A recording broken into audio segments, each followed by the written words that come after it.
Hi, my name is Miss Oliva, and I am your instructor for Math 161. I'm going to go over some notes that might be helpful for the first homework assignment, and it's about domain and range. I'm going to go a little quickly so that this video is not 2 hours long. Remember, you can pause and rewind at any time if you need to see something again. Okay? So let me share my screen and get started. Okay, so the first topic is domain and range. In Unit 1, this is all stuff you should have seen before. This is not pre-calculus. This is stuff you should know heading into pre-calculus. So that's another reason why I'm going to go quickly. But hopefully this is enough to make you remember how to do this. So first of all, if we have any type of relation, it means that there's things that are connected. Like in this case, we're comparing states to their population. So this is a relation of states and populations. If I'm asked to find the domain, it will be listing all of the X values or explaining all of the X values in some way. And remember, the X values are the independent variable. And for range, it's the Y values or the dependent variable. So first, this question's asking us to just write this in pairs. This is a little odd because we're used to pairs being like 2, 3. But in this case, it just happens to be the state and then the population. So in this example, the states are like the X's and the populations are like the Y's. So I'm going to just list them all. So I'm going to do the fancy brackets outside, do 1 point, comma, then the next point.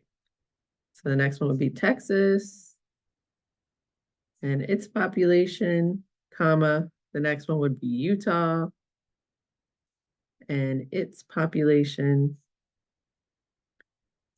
And then the last one is Hawaii. So that's all they wanted from there. So what would the domain be? I'm just going to literally list all of the X's, which are just those states. So Virginia, Texas, Utah, and Hawaii. And then for the range, I'm just going to list all of the Y values, which is the populations.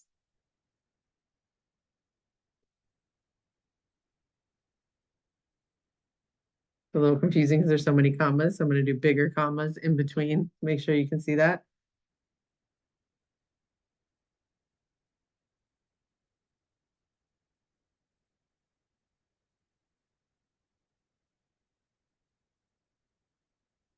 Okay, so domain X's, range Y's. Now finally to determine if if Y is a relation of X, which is just another way of saying, is it a function, yes or no? So make sure you get that wording. It's just a fancier way of saying, is it a function? The key to whether it's a function is, does every X go to only one Y value? So it would not be a function if Virginia had this population and then later we listed Virginia with a different population, because that would be an X having 2 different Y values. But in this case, every X has only the one Y that goes with it. So this is a function. So the answer is just yes. Okay, remember you can pause or go back. So I am moving on. So here's another example that will probably make a little more sense because it's not weird words in the middle of it. It's just ordered pairs that are listed as plotted points. So how would we list those? You just have to be careful that you list them with the X's and then the Y's. So this point would be -4, 0. This point would be -1, 2. This one would be -1, -1. And the last one would be 4, -1.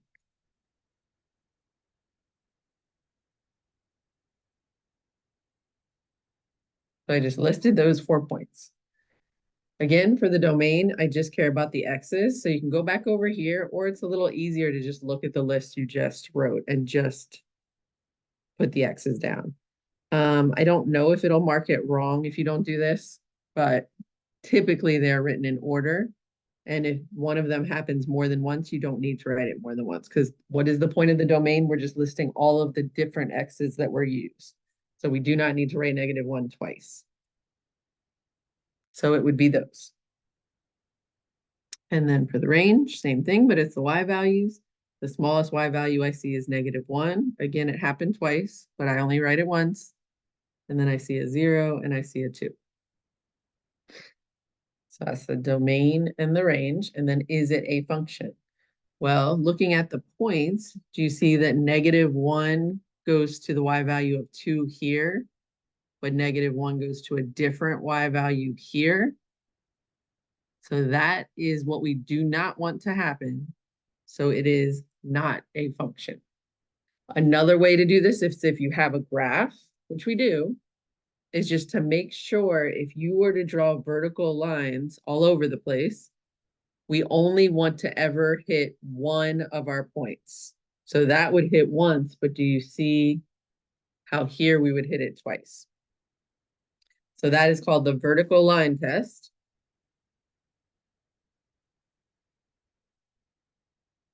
And it helps you decide if something is a function.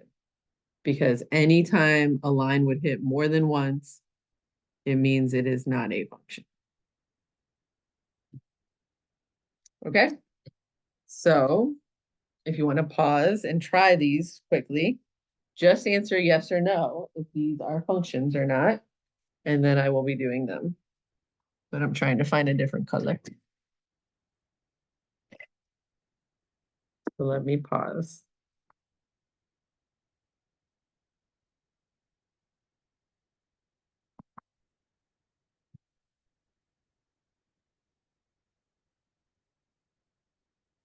Well, I can't, so I will just do this.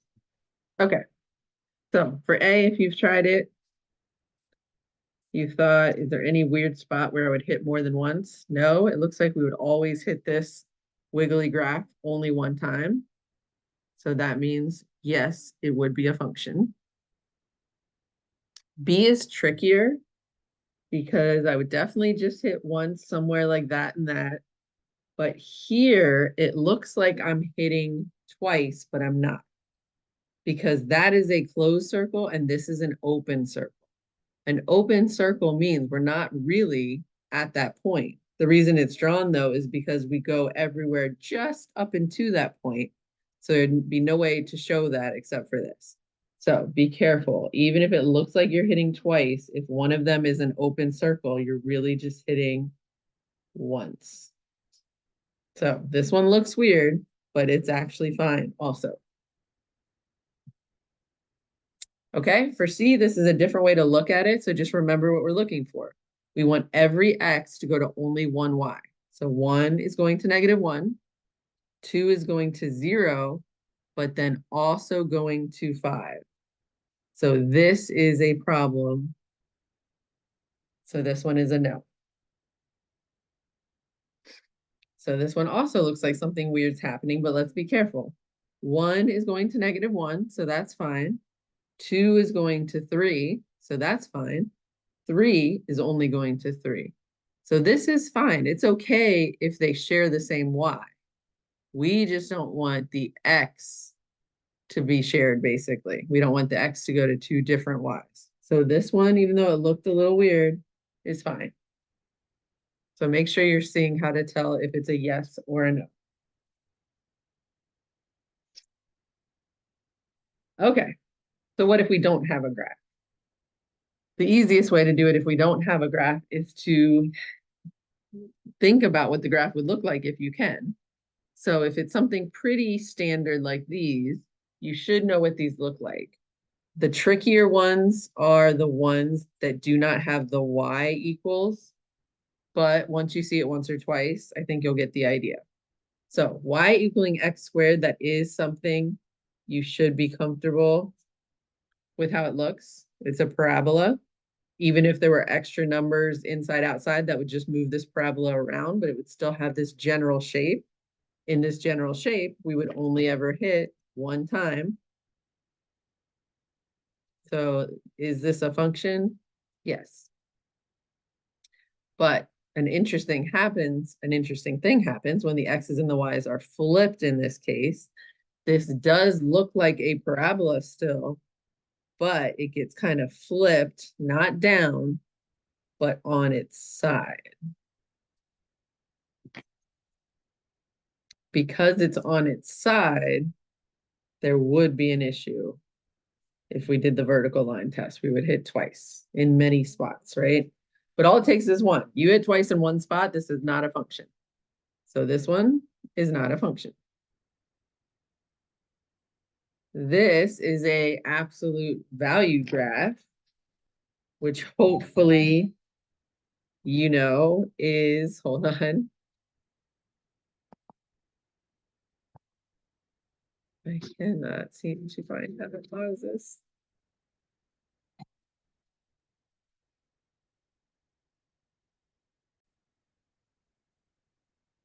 Okay, sorry.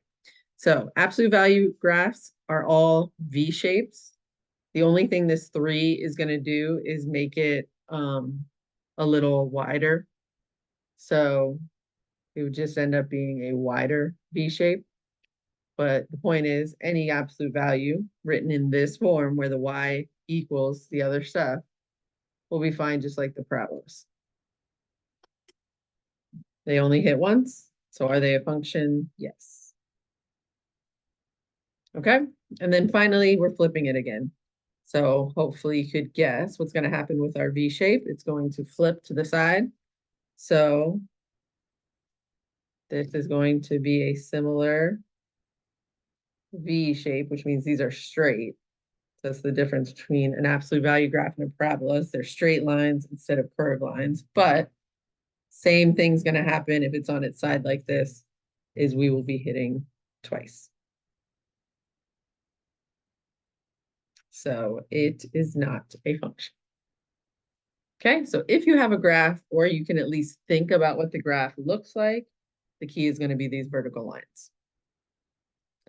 All right, next thing, evaluating functions, which basically means you will have an equation and then it will give you basically what should go in place of the x. Because if this function we're calling k of x, which remember, that's the same thing as saying y, it's just a more specific name. If this is k of x and here's my function, and now I want k of 2, I'm just going to take the 2 and plug it in. So square root, instead of the x, I'm going to put 2, and then I'm just going to go as far as I can.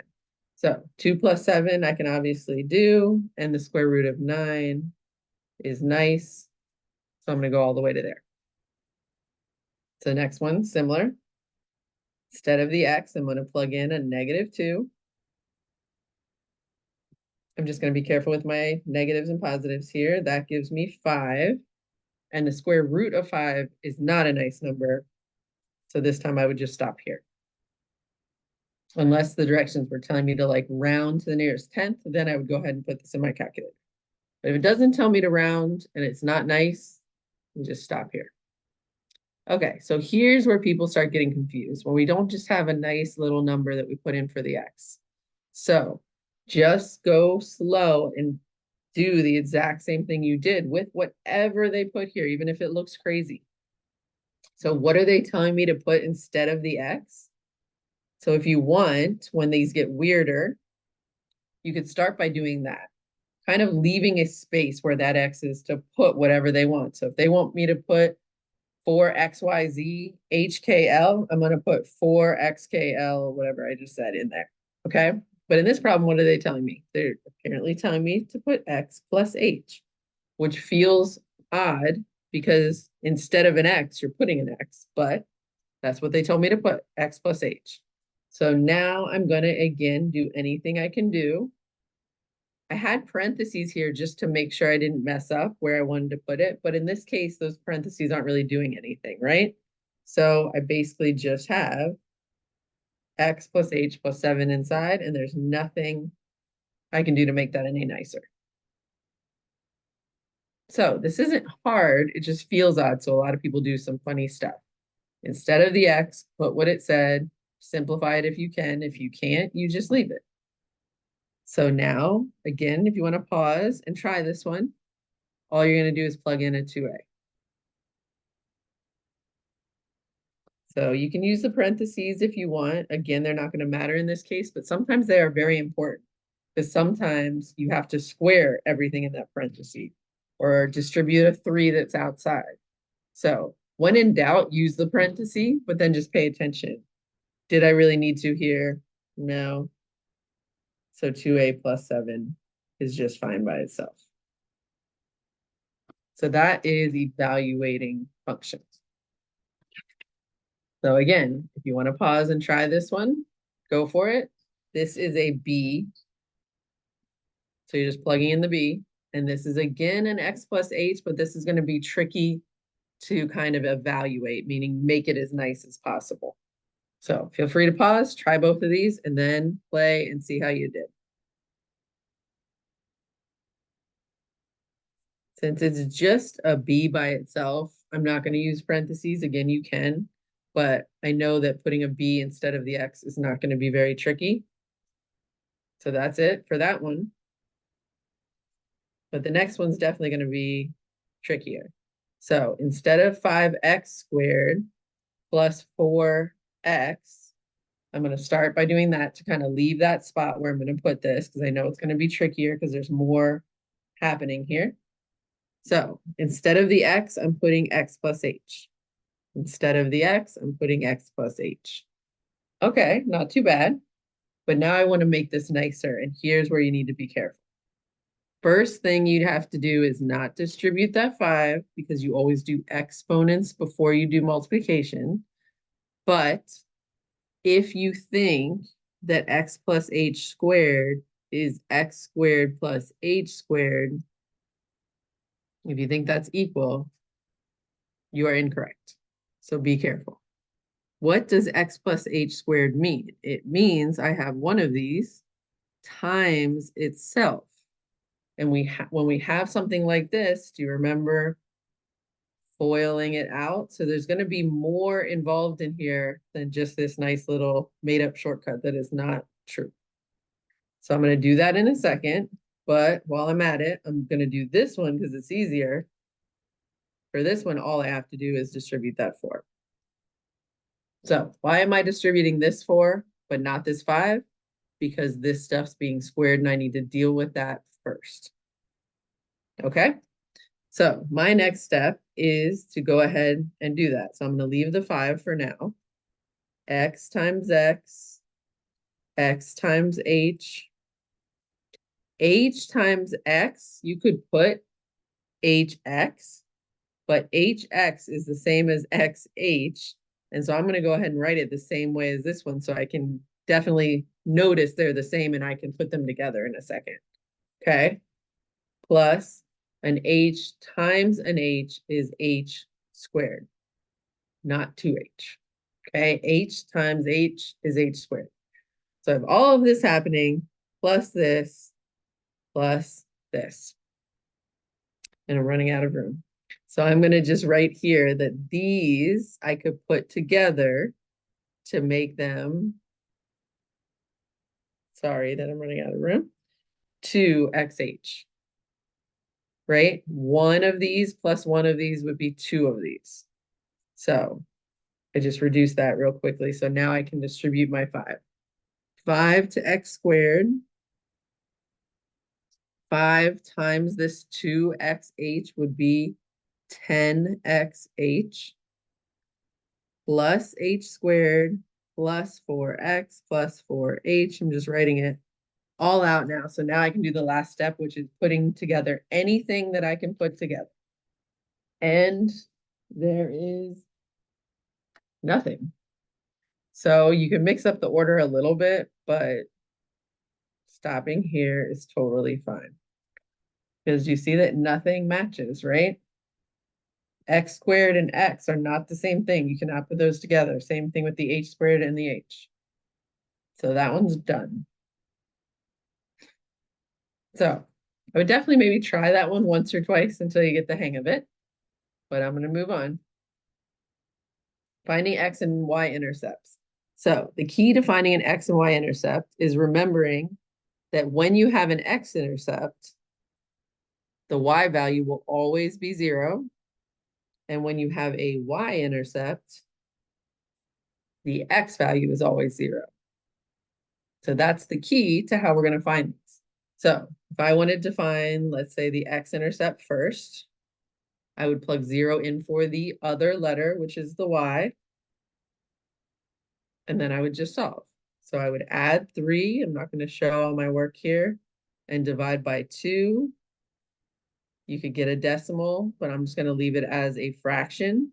So this is my x-intercept, but make sure you get that the point, if I wrote it like a point, would be that.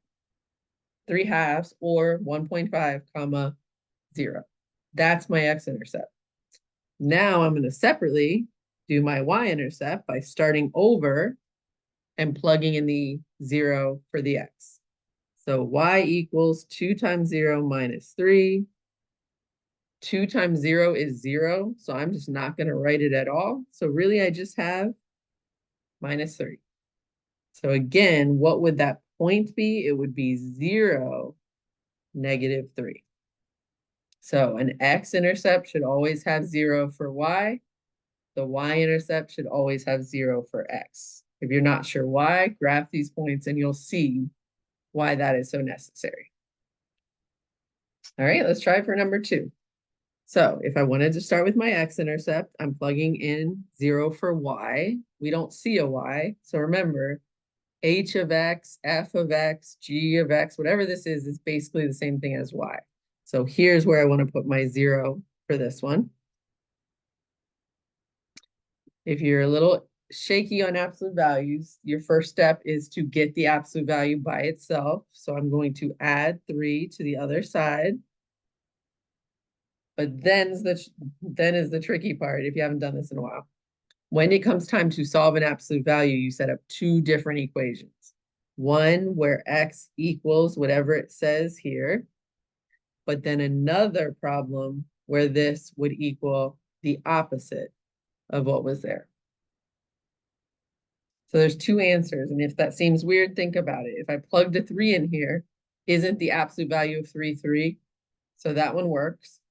But how about negative 3? If I plug that in for x, aren't I again taking the absolute value of negative 3, which would be 3? So do you see why these both would work in this case? Which means my x-intercept is not 3, negative 3. It means I have 2 x-intercepts. If I got 2 answers for x, that means they are both x-intercepts. Okay? And now for y. For my y-intercept, I'm gonna go ahead, instead of h of x, I'm gonna write y now. So how do I find my y-intercept? I plug in 0 for the x. Absolute value of 0 is just 0. So y equals negative 3, which means the point would be 0, negative 3. Okay, so the key to finding x, y intercepts is plugging in those zeros for the other variable. All right, back to domain and range, but with graphs. So when we did domain and range a couple minutes ago, we just listed out all the x's and we listed out all the y's. That's not going to work in this case, because if we have this line, it means negative 3 is an x, negative 2 is an x value, but so is everything in between. Negative 2.1, negative 2.5, negative 2.999999. I can't list them all. So in this case, we're going to do something, and we're going to use interval notation, which means we're going to say something like, oh, my domain is negative 3 to 5, and list just an interval instead of listing actual numbers. So the key to doing this is that for domain, yes, it's the x's, but on a graph, what does that mean? Where am I looking? I'm looking left to right. So sometimes it helps to use something like a pencil so you're not tricked by anything. So if I start on the left and kind of look and see what is the first X value that I hit, I am hitting an arrow. So don't get tricked and say, oh, that's -3 or -4, something like that. Make sure you get that an arrow means it's going to slowly keep going left, left, left, left forever. So even if it doesn't look like it, it will keep going left forever. So there is no first value that I hit. So if there's no first value, I say this, that the X values are basically going all the way forever to the left. So I'm coming from negative infinity. And then I'm going to realize if there's a stopping point. So my interval is negative infinity to here, right? There's no X's. There's no part of the graph that goes beyond here. So my stopping point is when X is 2. Now the question is, do I make it a bracket or a parenthesis?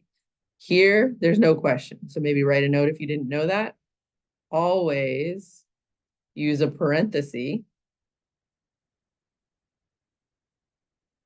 with infinity or negative infinity. So with the infinities, you never have to think about it. It's always a parenthesis because a bracket means we hit that number exactly. And you can't hit the number infinity. Okay?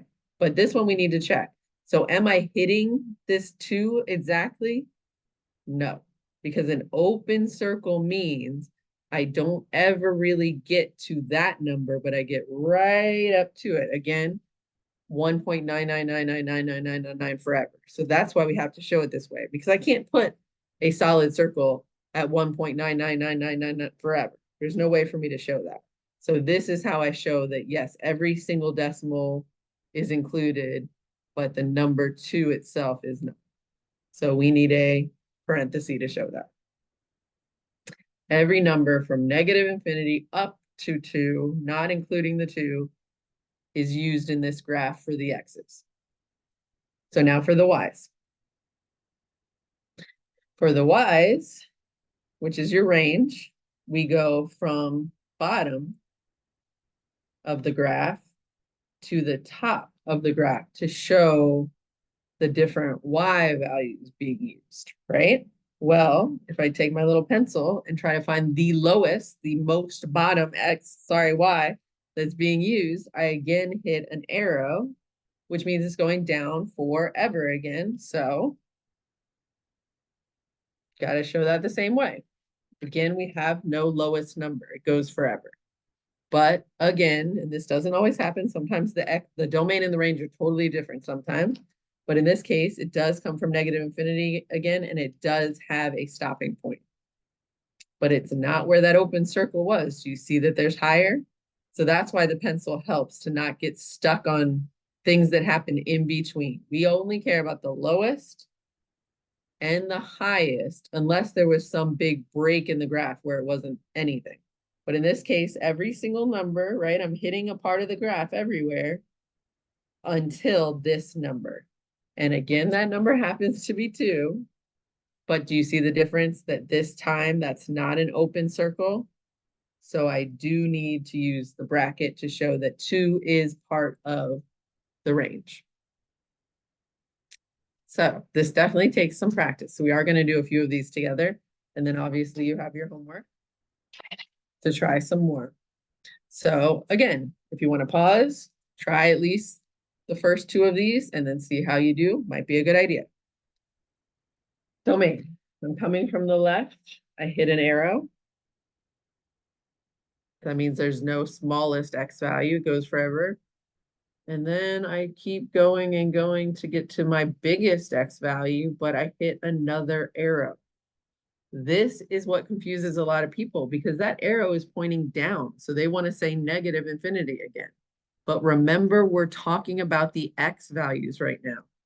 X is 1 here. It's 2 here. It's 3. It's 4. It's 5. It's 6. It's getting bigger and bigger and bigger as we go to the right, even though this is going down. It's still going to the right, so the X's are still getting bigger. So anytime, basically, if you want to just memorize, because that's confusing you, anytime you hit an arrow on the left, and then everything's being used here, no gaps or anything, and an arrow to the right, it means negative infinity to infinity. Every single x value is eventually going to be used in this problem. So now let's try range. Bottom to top, right? Bottom, I hit 2 arrows. All I really need is 1. So even if this wasn't an arrow, but that was, I would still say that the lowest value doesn't exist because I'm going to negative infinity. And then the highest value, just like the one we just did, stops there, and we do hit it. So to bracket. Okay, next one is similar, except for the range is a little different.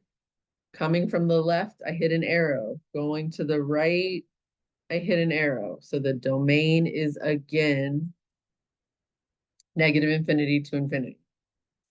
But this time, finally, for the range, I don't hit an arrow. So I'm not going to say negative infinity. There is a number, there is a very lowest y value, and it is -1. Do you see that we actually have a low value and we do hit that? It's not an open circle. So we're going to say -1 to, now we're hitting an arrow. So -1 to infinity. Okay, so make sure you really understand those. Try those a couple times if you need to, because now we're going to get into the ones that look different and do definitely confuse people because of the gaps. So there's an obvious gap in this problem, but will it affect the domain or range, or will it not? Depends, because sometimes the gaps affect it, sometimes they don't. So I know that's confusing. So let's do this one together. So domain, I'm coming from the left. I hit an arrow. That's definitely negative infinity. On the right, I'm going to hit an arrow too, but I need to be careful to make sure there's no gap in here. Because if there is, I'm going to have to explain that somehow. That maybe there's a certain amount of numbers that don't get used here.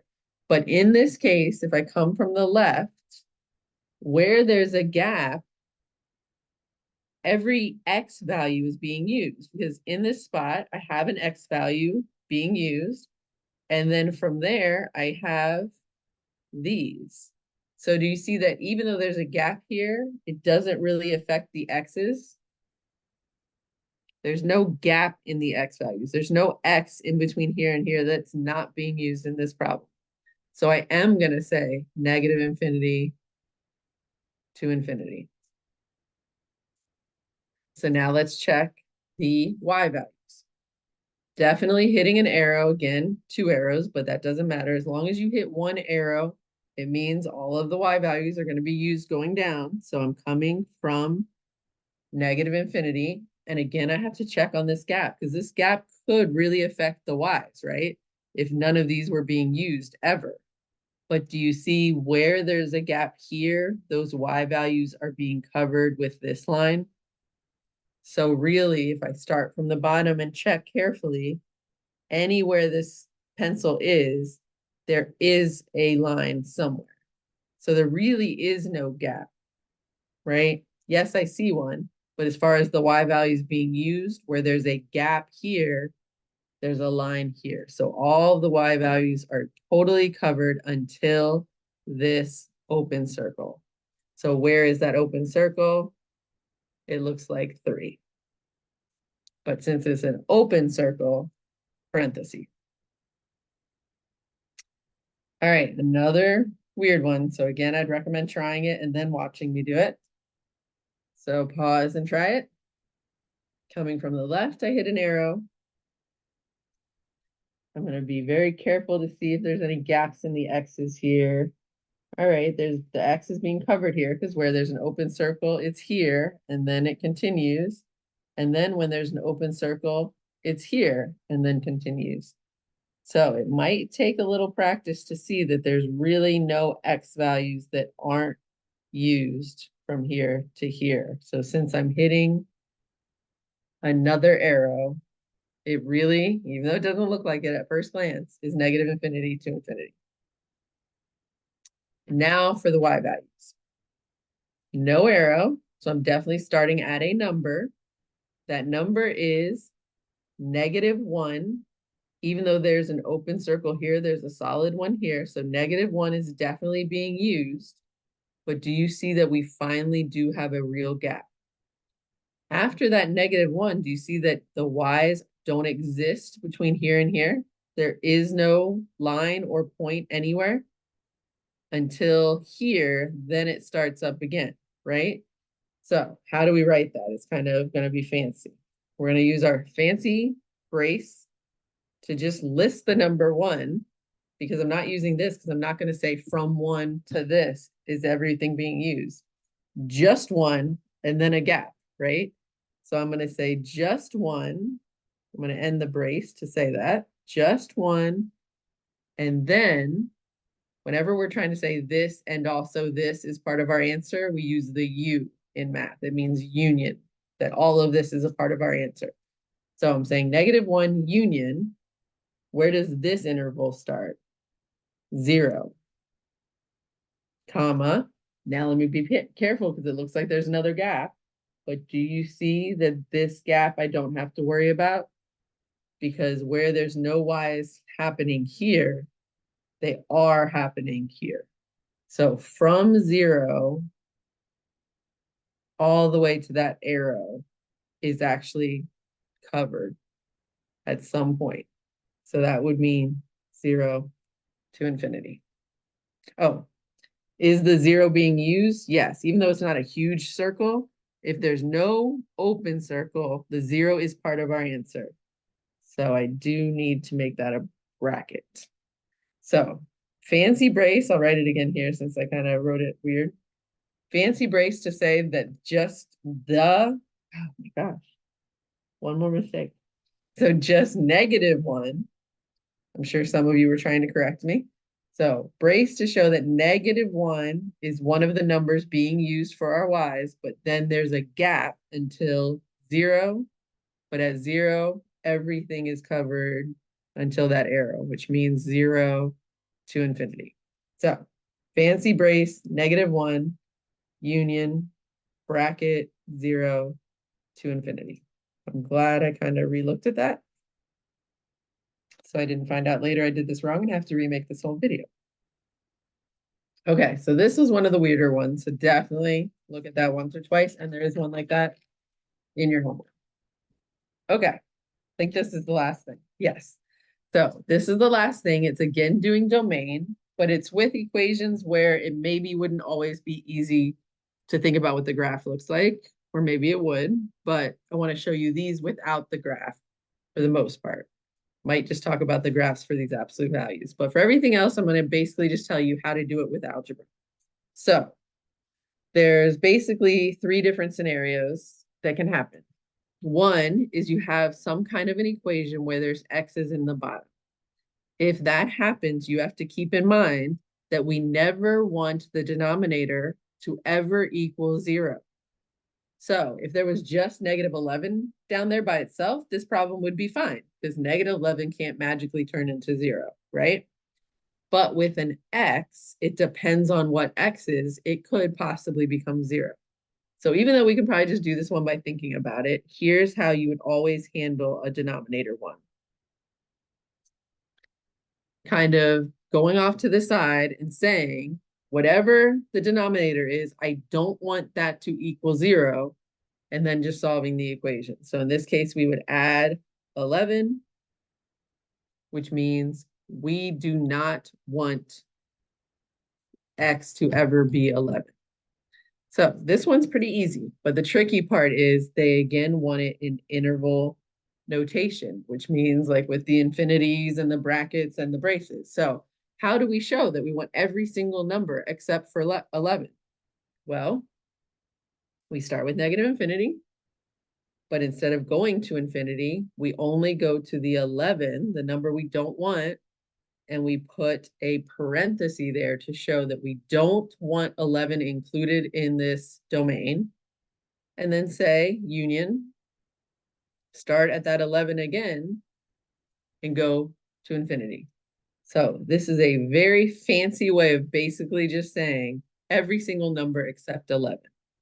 So it's saying negative infinity to 11, don't use the 11, but start there again without using the 11 and go forever. Okay? So what are we going to do in this case? We're going to keep in mind that we don't want that denominator to equal 0, but it's weird to do more complicated ones with that does not equal. So just on the side, I'm going to just do the work by saying, let me find out when it would equal 0, and then I'll just list that I don't want those numbers, right? So move the 11 by subtracting, and then square root both sides, but we cannot take the square root of 11. So this would be an imaginary number. So in this case, in this type of question, that wouldn't matter. So basically, that means there are no actual numbers that could make this true. Right? There's no way that bottom could become 0 because anything I put into the x, even if it's negative, I'll square it, it'll become positive, and then I'll add it to 11. So it's not going to become 0 ever. So what does that mean my interval would be? This time it's going to be absolutely everything. So if that confused you a little, you can just kind of memorize that if you ever have to take a square root of a negative, for now, it just means that there's no numbers that cause an issue in this problem. So now let's try the next one because it's similar, but it will end up a little different. I don't want that to become 0, so I'm going to go off to the side and say, all right, when would this become 0 so that I can say I don't want those numbers? I'm adding the 11 this time, so I don't have a negative. So when I take the square root, I can do this. It's just not a nice number, so I'm going to leave it as the square root of 11. But don't forget, when you take the square root of both sides, you really get 2 different answers. You always get a plus or minus. If that's confusing, look up here real fast. Think about this. If I were to solve this, I would square root both numbers and I would get 2 answers, positive 5 and negative 5. Why? Why am I getting these 2 answers? If I put a 5 in here, 5 squared is 25. So do you see that 5 works? Now, if I put negative 5 in here, remember, negative 5 squared would also be positive 25 because negative 5 times negative 5 is a positive. So from now on, if in the middle of a problem, you ever find yourself taking the square root of both sides to solve it, there will always be 2 answers, positive and negative, whatever. So in this case, 5. So back to our example, the positive and the negative numbers happen to be square root of 11, but that's fine. So now I have to do a fancy interval like this, showing that I want everything but these 2 answers. So how do we show that? Negative infinity to what would be the first number that I would hit that I don't want to include? It would be the negative one, right?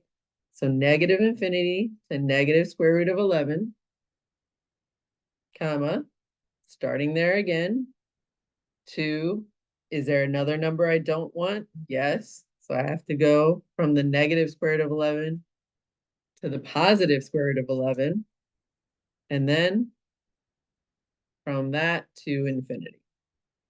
So again, a very fancy way of saying everything but the negative square root of 11 and the positive square root of 11. So some of these were a little weird, but in all 3 cases, do you see we did the same thing when we had that denominator with an x in it? We set the bottom equal to 0 and solved it, but then listed that our domain is really everything but whatever we got when we did that. Okay, now we have a totally different type of problem. There's no denominator here, so that's nice. But there is a square root, and we've already talked about the fact that a square root can never be negative, right? We can't take the square root of a negative, which means the inside stuff can't be negative. So what is the mathematical way to say that? Well, whatever's inside, so in this case, x minus 5, needs to be greater than or equal to 0.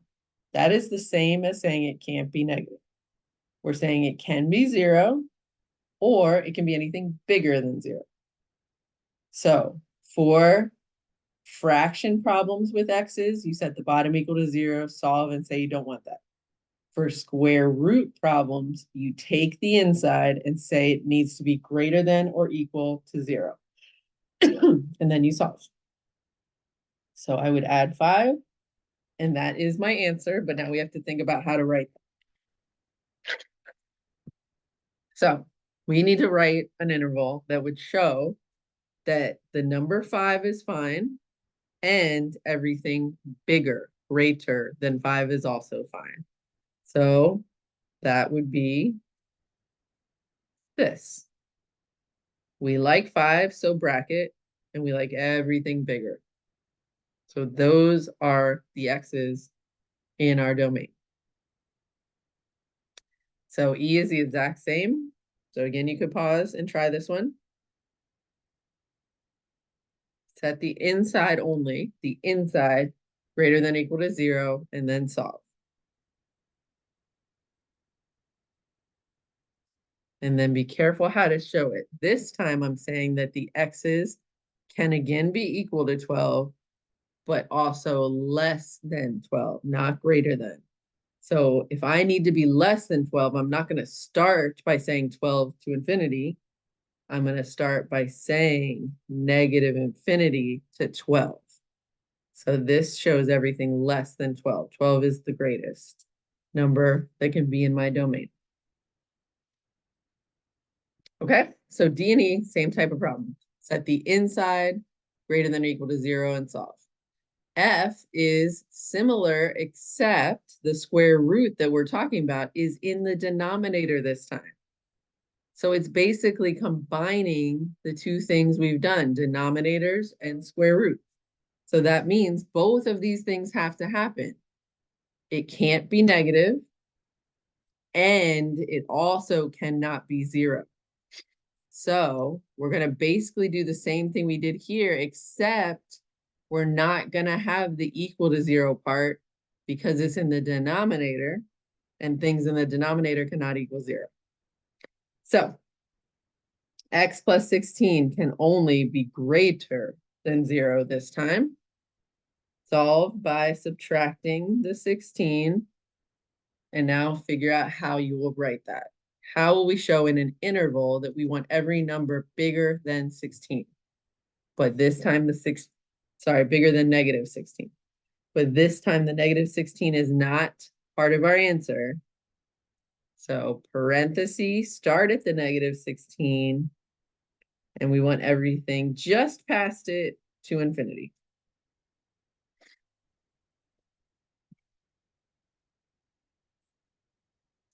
So here are the domains written in interval notation. All right, absolute value is a little easier if it looks normal, meaning just some kind of absolute value, even if there's numbers added or subtracted, even if there's numbers multiplied. Both of these are easy. It's a little harder when the absolute value stuff's in the denominator, so we'll do that in a second. But for any normal absolute value with nothing really funny going on, remember that the shape's always the same for these. As long as nothing totally weird is happening, it's just going to be a V. This happens to be a V that got moved 3 to the right. We'll talk about this in 1.6. But even if you didn't know that, a V is a V and it has an arrow going left and right. So it always has this as the domain. So H, just for your information, because you'll do this week, this means left 2, this means down 2, 3, I mean, left 2, down 3, and yes, I do mean left. This is the opposite of what you would guess. We'll talk about it later. So this V starts here, and because of the 2 out front, it's just going to be a little skinnier than the other one. But again, for this, to find domain, it doesn't matter. You don't need to know all that right now. It should be somewhere in your memory, though. But a V is a V. It has arrows going both ways. So the domain is always this.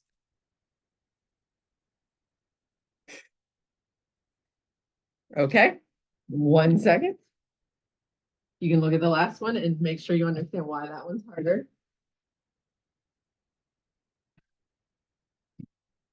Okay, the last one's harder because it has absolute value and it's in the denominator. So we're just going to take this one step by step with algebra and say, all right, the second I see a denominator, even if it's weird, I'm just going to start by trying to figure out where this equals 0 because I don't want that, right? We're going to find where it equals 0 and then we're going to somehow list that we don't want that. So how would I solve this? We would move the 6 first by subtracting it.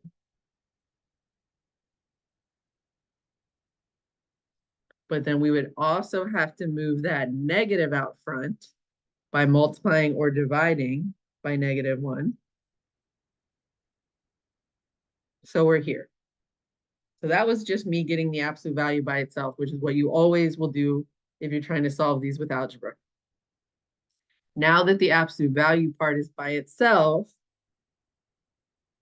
you need to remember that you really at this point set up two separate equations. One equation that looks exactly like that one. We just get rid of the absolute value because we're basically using this absolute value idea by setting up these two problems. The other problem we set up looks the same here, but whatever was on the other side, we make the opposite. So one just like it, one with the opposite answer. But you see the x plus 2 and the x plus 2, we kept the same. So let's solve. Subtract 2, we get 4 here. Subtract 2, we get -8 here. But keep in mind, what are we really doing here? Some of you maybe don't know anymore, but I'll tell you.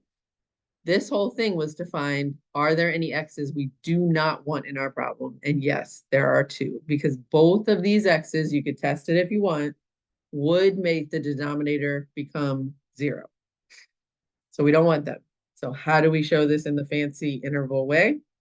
I'm going to come here and show that our domain, because of that, should be everything from -infinity to the first number I don't want, which would be -8. Then starting at -8, going to the next number I don't want, if there is one, which there is. Then finally starting with that number and going to infinity. So that's my domain. Last one, exact same as this. You can try it, pause me, try it, but I'm going to do it now. Setting it equal to 0, but remembering that whatever answers I get are actually what I don't want. So I'm first going to move that 6. I could stop right now because I know this could never happen. Because how could the absolute value of anything become a negative number? It can't. So you could stop right here and realize there are no numbers we don't want. But just in case you don't notice that, how would we know this? I guess the only way you would catch this if you didn't catch it here is to finish it and test your answers. So I guess it wouldn't hurt to always test your answers real fast. So back to this one, if we did test, 4 plus 2 is 6. The absolute value of 6 is 6, and 6 minus 6 is 0, so the 4 worked. -8 plus 2 is -6, but again, the absolute value would make it 6. 6 minus 6 is 0. So both of these do work, which means we don't want them. In this problem, there are no numbers that would work, so there are no numbers that we don't want. So why do I know it? Because the absolute value cannot equal a negative, ever. Can the x be negative inside here? Sure. But I'm saying from here, from the start, if the absolute value is equal to a negative, there's no way that could happen. So if there's no numbers we don't want, it means we want them all. Okay, that is your quick review of domain and range and X and Y intercepts to help you with 1.3. If you have more questions than that, send them to me, text me, whatever you want to do, and I can help you more.